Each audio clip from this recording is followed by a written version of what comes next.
के द्वारा इस खबर पर अपनी अपनी जानने की इच्छा व्यक्त की गई कि अल्टीमेटली उसके परिवारजनों का क्या होगा। साथियों, खबरें प्रकाशित हुई कि first Agniveer dies in line of duty, former officer slams policy denying pension. और ऐसी स्थिति में एक और यहां पर विवाद शुरू हुआ और वो ये हुआ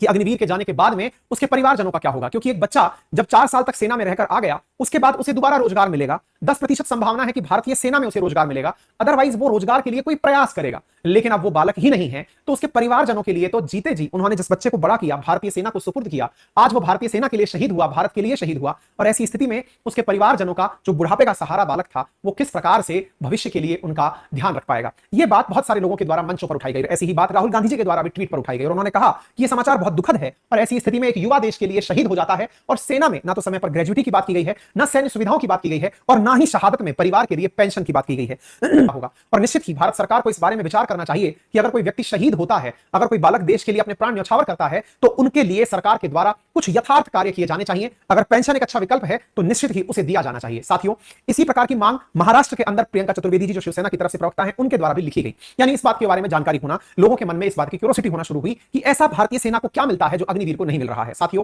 भारतीय सेना से जब कोई सेना का सैनिक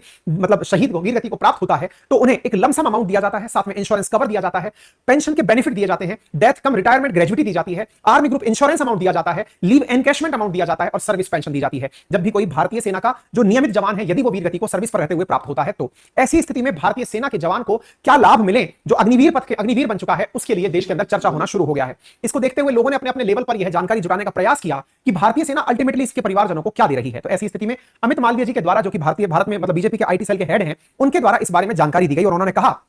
कि यहां पर शहीद लक्ष्मण के परिजनों को अंशदायी बीमा के रूप में 48 लाख रुपए, यहां पर यह जानकारी जानना आपके लिए जरूरी है कि यहां पर 1 करोड़ रुपए कैसे दिए जा रहे हैं उसके परिवारजनों को। तो 48 लाख रुपए तो लक्ष्मण के परिजनों को अंशदायी बीमा के रूप में दिए जा रहे हैं, साथ ही साथ परिवार को 44 लाख रुपए की अनुग्रह राशि भी दी जा रही है। इतना ही नहीं, शहीद के परिजनों को अग्निवीर द्वारा योगदान की गई सेवा निधि 23% से एक राशि भी मिलेगी, जिसमें सरकार का जो भी योगदान और ब्याज है वो भी दिया जाएगा। साथ में परिजनों को मृत्यु की तारीख से 4 साल पूरे होने तक जो शेष कार्यकाल का पैसा है वो भी दिया जाएगा। लगभग 13 लाख के आसपास यह पैसा होगा। इसके अलावा सशस्त्र बल युद्ध हताहत कोष से शहीद जवान के परिजनों को 8 लाख रुपए दिए जाएंगे। तो 13 और 8 21 लाख और 44 44 88 21 यानी कि 1 करोड़ से कुछ रुपया अधिक भारतीय जवान जो अग्निवीर के तहत शहीद हुआ है उसके परिजनों को दिया जाएगा। यह जानकारी अभी जो प्राप्त जानकारी है वहां से निकलकर आ रही है, यानी 1 करोड़ से रुपया अधिक का दान जो है वो यहां पर दिया जाएगा। सेना के द्वारा भी यहां पर जानकारी दी गई कि इस अग्निवीर को शहीद होने पर क्या दिया जाएगा, यह बताया गया। अच्छा, कुछ लोगों का कहना है कि इसकी शहीद को शहादत माना जाएगा या नहीं माना जाएगा, और निश्चित ही इस विषय पर आने वाले समय में मांग उठती रहेगी, क्यों ना भारतीय सेना के अंदर अग्निवीर के 4 साल को बढ़ाकर परमानेंट किया जाए। यह निश्चित ही भारतीय सेना के लिए, जो भारत के जवान निश्चित तैयारी कर रहे हैं, उनकी यह मांग यथार्थ है कि जब देश में इतने तरह के प्रयास देश की तरक्की के लिए किए जा रहे हैं,